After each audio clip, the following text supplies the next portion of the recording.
The way to win these massive fantasy football tournaments is straying away from the public opinion. Stay tuned for a theory we have that could just help you win $2,000.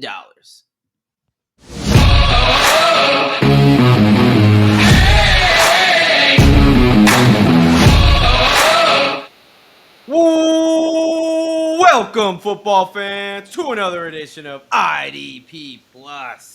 What is up, folks? I'm one of your hosts here, the DGen Doc, and more importantly, I am joined by the Axeman himself, Mr. Axton Harding. How we doing tonight, brother? Dude, I'm doing great. Ready to chop up some best ball, IDP best ball, and get on stage with you. I think this is our first time together, so Yeah, looking this forward is to it. definitely the first time linking up here, which means we've got something important for you guys tonight. First off, talking about one of our new sponsors here in FastDraft. FastDraft, it is one of those fantasy apps, best ball, DFS, and we're specifically going to be talking IDP best ball with their D-Up tournament. I know it's new sponsor to us, and we're super, super stoked about it. And as we were diving into some numbers, we kind of have an interesting theory that sways from the public here. Not to get right into it, let's go ahead and get some background here. But Axton, why don't you tell us, why do you like Fast Draft so much? What separates it from some of the other apps and fantasy things out there? Other than the fact that it's so fast you might even miss it. It's they give you the opportunity that you draft 6 players, and the 4 best or 4 highest scores go into your lineup each week. They have a rookie tournament. They've got an offensive tournament, and they've got an IDP tournament, and they give you kind of a plethora. You're not, it's a step away, I guess, from the degeneracy, looking in the weeds for the next guys to pop out, and you're kind of just, picking the best of the best and trying to, crack the top 60. Yep. Because 10 teams in a draft or in a league, and 6 players, so top 60 players roughly. So it's all the big name guys, and diving into kind of that aspect of it, and then on top of that you get to add boosters. So Yeah. where I thought initially, how are you gonna have a tournament with thousands of people and not have duplicate rosters? Well, that's where the boosters come in, where you have a 2x, a 1.75, 1.5, 1.25, and you put it on your on 4 players and let the season play out. So first year it's going on. I'm excited to kind of get into it. And then along with this, I will stress the importance of setting your rankings. I made the mistake keeping an eye on it like a hawk. It doesn't matter. Yeah. It'll fill up overnight and it drafts in 6 minutes. So go ahead and set those rankings.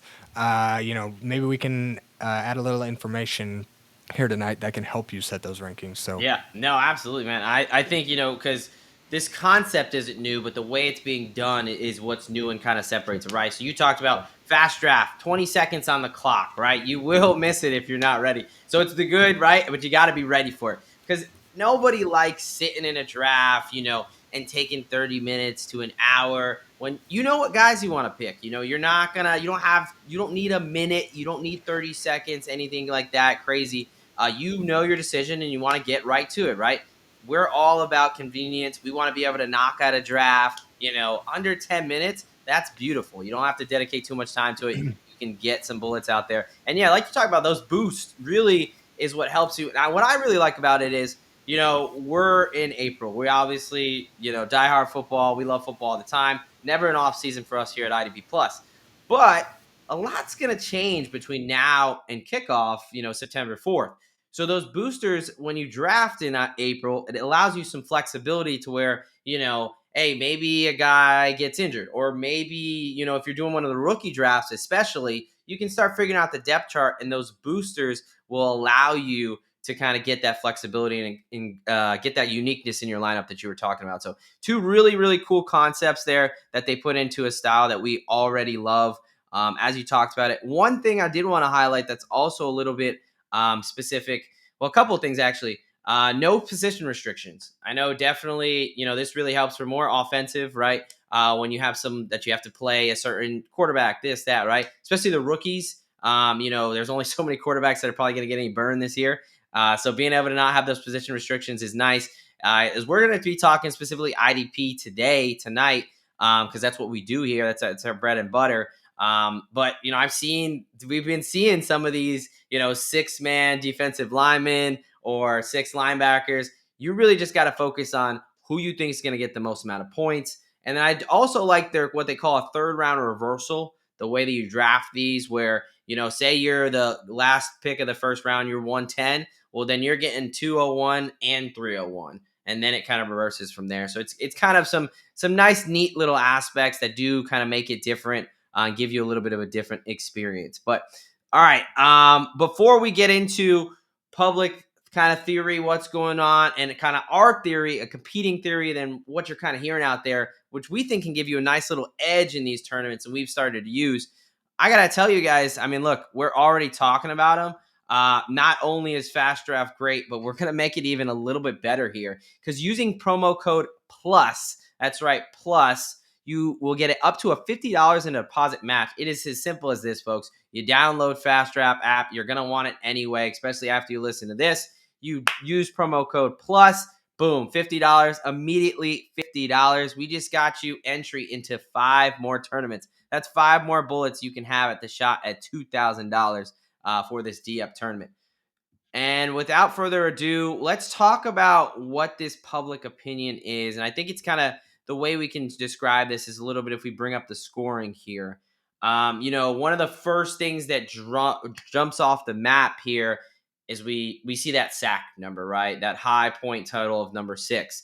And it seems like that's all everybody's looking at, because there's a lot of folks, whether the way they're drafting or the way they're advising people, is D-line heavy. Push the D-line. It's all about sacks. And to pull back the curtain a little bit, as we were going through some things, Axton hit me up and kind of had a different way of looking at this. Why don't you go ahead and tell us, because a lot of people are saying we don't have historical data. We don't know how this is going to go down. This is the first year of this tournament, so it's got to be D-line. So where are we at? How do we come to our theory? Well, I think to get a different picture of this, since we don't have any historical data in the app that we can have readily available to us, I went ahead and plugged in all the scoring settings into a dummy sleeper league, right?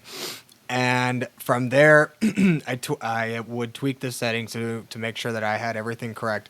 And then I went to the scoring leaders from prior years, and I would, categorize by the top scorers at each position in IDP, and just get a feel for overall what players are finishing with these kind of scoring settings. So Yep.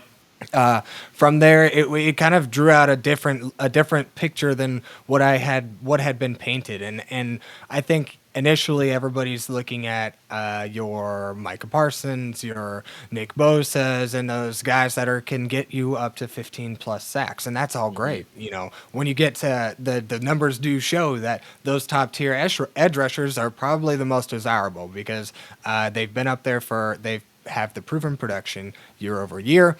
They remain those guys that can have that very high end ceiling and also have a very high floor. They're going to be at the top. But once you get beyond those first couple of tiers, things start to get a little bit different, and it's kind of more of a toss up in terms of defensive linemen. From there, it gets to be linebacker heavy. It's extremely favorable to consistent linebacker and tackling production.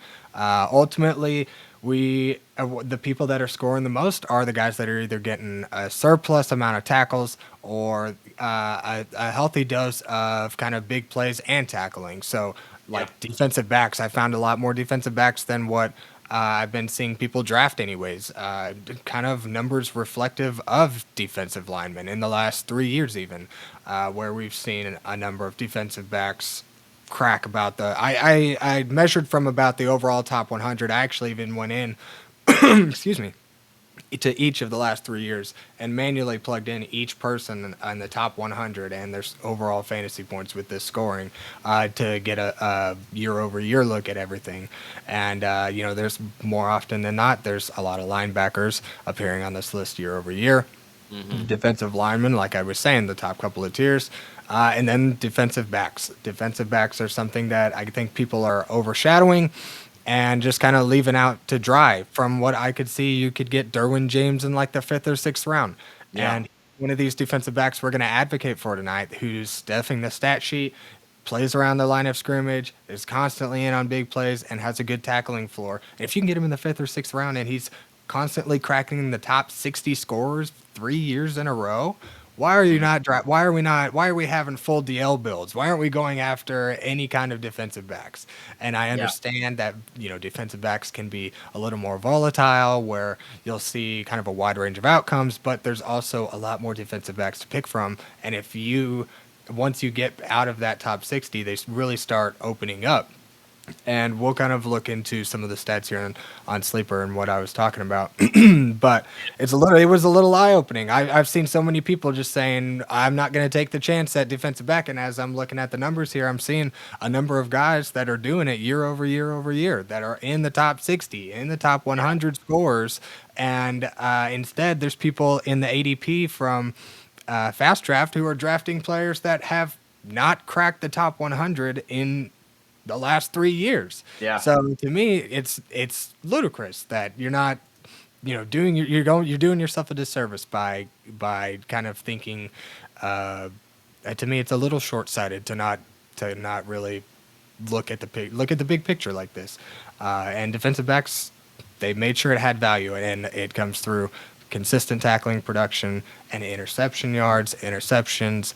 They're not something that we can really predict, but they're definitely possible. Guys that are getting in on big plays like Derwin James are going to get a couple each year. And there's guys that kind of have a floor of sorts. And, that consistent production is going to help in a tournament like this, especially when everybody is going defensive line heavy and linebacker heavy. So Yeah. we'll get into kind of some nitty gritty of this here, but that's probably a long-winded way of putting kind of where my mind was at with all. As you can see, who the mastermind is behind this theory. But yeah, no, look, we see the sack number. Everyone sees, look, the number one guy last year was Trey Hendrickson. Obviously, he led the league in sacks with 17 and a half. Yes, we're not saying your high sacks aren't going to get you up top, right? But as everyone understands, it's kind of hard to predict who's going to lead the league in sacks, right?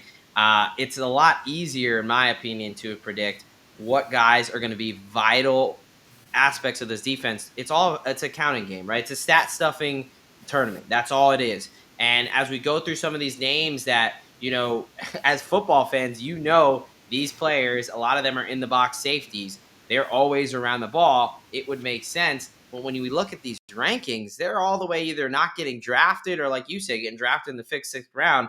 It just does not make sense. So, yes, we are not saying that sacks don't matter, but we are also saying pass deflections get you 4 points. Interceptions get you 6. Every yard gets you 0.1 points. Touchdowns. There are other stats out there. And that's our biggest thing, is that, yes, D-line is great, but you should not be just targeting the D-line. Again, there's no position requirements. You're just going for the guys that you think are going to get you, the highest amount of points here. So why don't we go ahead and why don't we actually bring up some tangible examples here? I think, one of the first ones I want to talk about that can really kind of highlight this is really kind of avoiding guys that are really just what we would call maybe like a pure pass rush specialist, right? That is really their main function, which probably means they're going to see a lot of double teams, and maybe they're not always going to be able to get those sacks. And that's a guy like Will Anderson. Currently right now, Fast Draft ADP, kind of where he's getting selected, number 8 overall. But if we look at that historical data that we have, number 50, coming in at number 50. Now, he did play only 14 games, but still, I think there's a wide gap there as far as, people are expecting Will Anderson to get those high sack totals, and he even somewhat achieved that last season, but it didn't directly lead to him being shot off the leaderboards. So what are we thinking there with a guy like Will Anderson? Is that someone you're fading coming in, or what are your thought process there? Now, he probably falls into the bottom, kind of the more bottom end of the top couple of tiers that I'm talking about. Now, I'm not going to say completely fade Will Anderson. There's no potential there because a guy like Will Anderson is talented enough that he could get up 15 or more sacks and probably crack the top 60 pretty easily with a good season. The problem is he has a good amount of talent around him as well, Yep. and it tends to kind of vulture some potential production. And the fact that he's never really had much of a tackling floor doesn't really assist that. So should he not quite live up to the expectations, which could be a little bit wider range of outcomes in the case without such a secure floor as like a tackling floor. It just might, like I say, it might in my mind, he might fall down that board a little bit, and where I might, instead of getting like the eighth best edge, I might go for like one of the top tier linebackers or something like that and get Yep. kind of a more secure floor for my first couple of picks. So Yep. that's kind of where I see it with Will Anderson. Once I get kind of that bottom couple of tiers of edge rushers and defensive linemen, you know, bottom of one tier, top of another kind of thing, zig and zag kind of deal. So I'm like you.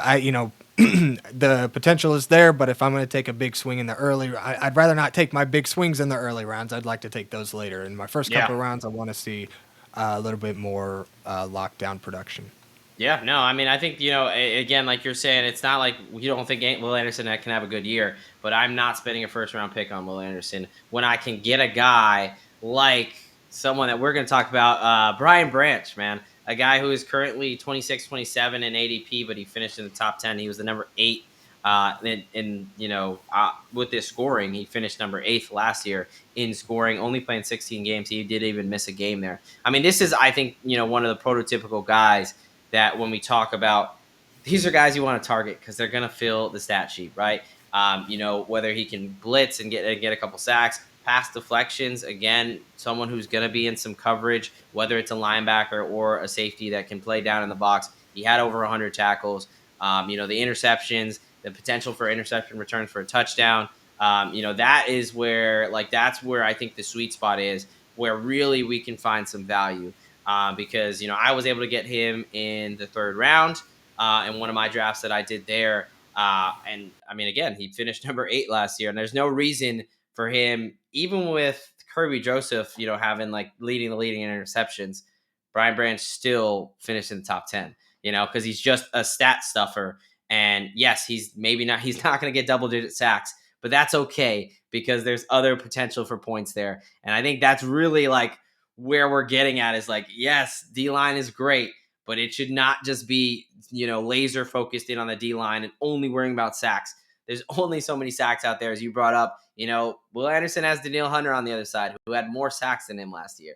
Like, that's just that sometimes that's going to happen. So what are some other guys that, maybe have a different opinion, or the data, not even really our opinion, the data tells us maybe we should think a little bit differently? What are some guys that you were thinking of there? Man, let's see here. Some guys that, I mean, let's see. Latu, defensive lineman, second year sophomore defensive lineman, is being drafted with an ADP of 57. He hasn't even come close. And Yeah. as a I mean, sophomore I was like, defensive lineman, I'm not drafting any rookies. yeah. I think do they have rookies on here? I think I saw Abdul Carter in the ADP. I'm pretty That's a sure good he was on question. there. Honestly, I did not look at that, but I'm yeah, that's not pretty sure gonna he be. was in here. If there's rookies in there, please don't draft rookies. I Yeah. mean, if you really want to take a big swing and you got a good feeling about Abdul Carter, more power to you. But to me, you're gonna take a lot of whiffs before you hit on a rookie edge Oh rusher. yeah. I mean, let's talk It's about that right now. You're talking about, right. So who was that guy last year? At least as it kind of came into form, a guy like Jared Verse, right? Someone who was very talented coming off the edge. And even him right now, his ADP is 10. He finished 95th last season. Right. I mean, and we're talking about like Jared Verse. When you think about it, it's like, damn, he's one of the best players. Like, obviously, he's kind of. It's not a hey talent. Could they potentially get these sacked? Mhm. It's why would we take Jared Verse when he's so sack reliant because he doesn't have that tackling floor that you were talking about? And why not get a guy like Levonta David, who his ADP is 51, but he finished 14th last year because he's always around the ball, right? He's obviously going to get a ton of tackles. He's going to have to play some coverage. The linebackers like that, like a Zach Bond. Obviously Zaire Franklin is someone who's up there because he'll tackle anything with a pulse. But that's what we're talking about. Guys that are going to stuff the sheet. Guys that really, I really think the safety position is really where you're getting some value. I'm looking at Budda Baker right now. He's ranked currently 57, barely would sometimes not even getting drafted, and he finished 22nd last year, right? Like, and it just makes so much sense. The dude's always around the ball. He didn't even have any interceptions this past season, and he still finished 22nd as a safety. So I think that there's a ton of value being able to actually look at the stats and the data and not just going off of who's going to get me double-digit sacks. Yeah, I mean, you're exactly right. Or a guy like Xavier McKinney going as the very last pick, if he's ever even being drafted, and he's been in the top 60 the last 2 years straight. Defensive back, that's your very last pick, and he's one of the top 60 players the last couple of years as a defensive back. That's a steal in the 6th round. Whereas, like you were saying, Jared Verse, we're drafting him as a top 10 IDP overall after a number 95 finish last year. Yeah, I mean, ludicrous. That's as much as it pains my heart with McKinney X-Man, going to be a Packer and getting crazy interceptions and things like that. But yes, those are the guys we're talking about, right? You probably not your cornerbacks just because they don't have that tackling floor, but it's safeties in the box, coverage, linebackers that do it all, right? Immediately you would think to a guy like Nick Bolton. Now, obviously, he had a pretty decent injury last season, so he missed a lot of games, blah, blah, blah, so it doesn't really pull out. As all these tournaments, availability is the best ability, right? They got to be on the field. That's a little bit of a crapshoot. But guys who are going to be focal points of the defense, who are going to stuff the sheets. And you can look back at a couple years. We're looking back at 24, 23. If you want to look back to 22, it could be your prerogative. But it's not rocket science to say draft guys who put up stats. But from what we're seeing, both ADP and public opinion, everyone is hyper focused on this sack price when in reality, interceptions are going to get you the same thing. Pass deflections are only going to get you 2 points left. And tackles still get you points, right? So what other guys or what other points did you want to make around this? Because, again, I have to owe most of this to my man Axton for being the brainchild and putting in the legwork for not only me but all you guys to get the benefit here at IDP Plus. Yeah, absolutely. We've got, like I say, at the end of the first round, guys like Roquan Smith, Fred Warner, they're properly placed in my opinion. They're guys that are getting top 60 the last 3 years. T.J. Edwards, Frankie Louvu going 16 and 17. Those are probably proper. But let's see if we get down to what I did also notice when you're going at linebackers, especially when you're going down out of the top tier, below the top tier of like your Zaire Franklins, Roquan Smiths, those guys that are really reliable. When you kind of get down more in like the 4th and 5th round, if you can get guys that can get back there and rush the passer, Levante David, Bobby Wagner can, guys like that, they kind of give you a little bit of an edge in this, and those are guys that have historically also proven production as well. And now if we get into some more DBs, Kyle Hamilton is going at 44 in the 4th round. Yeah. And he's been top 60 the last 2 years. He's been number 48, number 23 in 2023.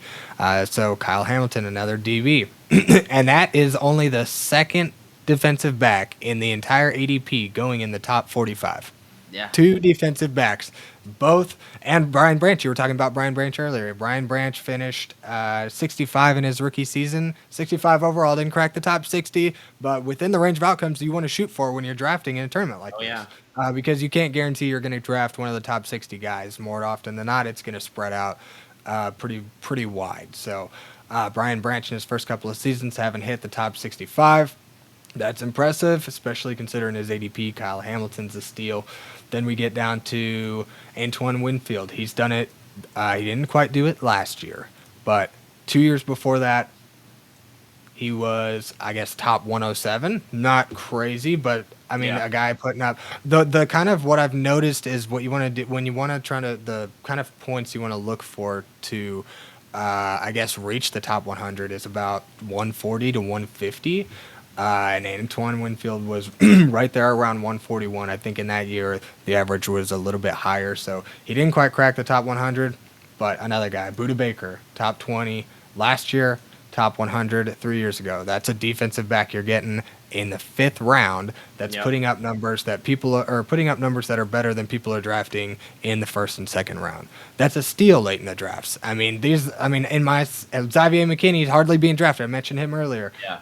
Two Yeah. two top 45 or top 47 seasons, and not to mention other guys here. If we just kind of go into the finishes from last year, Kevin Byard, number 45, overall finisher last year as a defensive back. We've got Alante Taylor's a guy who put up the top 100 at Yeah. least in the last couple of years. Xavier McKinney, Kirby Joseph has even done it. Jesse Bates, Julian Love, he's done it the last 3 years. He's one of those guys you can rely on. Derwin James, Yeah. Trayvon Moerig's done it a couple times. Like, I mean, it was nuts. Let's see, if I filter here on the sheet that I've got, last year's total, if I take the top 100 players and I count the number of defensive backs, I have, what, 40 defensive backs in the top 100 last year. And let's count the number of defensive linemen, which was 34. Yeah. We actually had more defensive backs finish in the top 100 last year than defensive linemen.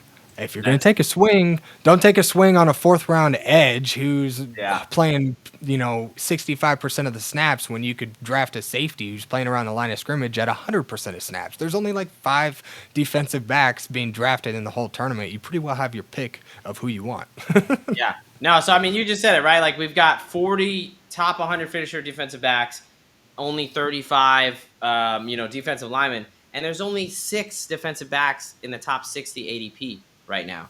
It just doesn't, the math is not mathing. It's one of those things. One last point I want to make before we get out of here. Again, I just want to it's difficult to predict sack numbers, right? Guys who you're probably not thinking of who finished 2 and 3. Andrew Van Ginkel was the 2nd place finisher, and Nick Bonito was 3rd. They both had some defensive touchdowns and things like that, but like, those were the 2nd and 3rd finishers, and I'm pretty sure they would not be getting drafted in the 1st round, and not very highly thought of last season, right? So you can have these guys that can kind of pop. So trying to just go, I want to get the leading guy in sacks. All I care about is sacks. All I care about is sacks. Yes, if you want to do that for the really elite guys, first couple picks, like a Trey Hendrickson, who was 1st last year because he led the league in sacks, sure. But outside of that, man, you really got to go for who is going to get me productive stats, who's going to be someone who's super productive, and it can't all be swings at the fences for double-digit sack totals. Because there's even guys, a la Will Anderson, he had 11 sacks, but he still finished 50th because he just doesn't have that tackling floor. He's not getting the interceptions, any of those pass defenses. So, yeah, man, no, I think this was a fun little exercise of being able to see, like, there's the public opinion. We understand why the opinion's out there that, yes, sacks are great. That means defensive linemen must be, this might be super focused on defensive linemen. This is how you win. And we're kind of saying, hey, looking at the actual data, no. And if everyone's going to have that public opinion, that's fine. We're going to be able to grab Brian Branch, Xavier McKinney, Derwin James, Kyle Hamilton, Buda Baker. We can grab those guys and still get our edge rushers and our linebackers. Like, don't think so much on edge rusher and really think who's going to stuff the stat sheet. What is you got a closing argument for your case here? No, that's pretty much it. LB1s and stat stuffing safeties. Guys, there's safeties out there that are even getting 3 to 4 or 5 sacks a game. Or not a game, sorry, a year. Yeah. which is, more than some of these defensive ends and edge rushers that are being drafted. So I just look for those stat stuffers, those guys that are get you the forced fumbles and the extra points there. Also look for some consistency at the linebackers position, because more often than not, you're just going to have to rely on that tackling production. So just try to find you a floor everywhere. So be open-minded with this right now. There's a lot of value here. So, scoop up while you can, take advantage, and let's see if we can win some cash from this Yeah, tournament here this season. absolutely, man. Well, again, gotta appreciate and shout out to you, Axton, not only sharing this with me, but letting us share it with the people, right? That's what we're all about, because we're taking the value down a little bit, but we know our folks here at IDP Plus, if anybody's going to win, it's going to be someone here, part of the network. So, all right, folks, look, we hope you enjoyed the show today. Again, we're super excited about Fast Draft. We had to tell you, the new sponsor, check them out. Use promo code PLUS. Get yourself a free $50 on us.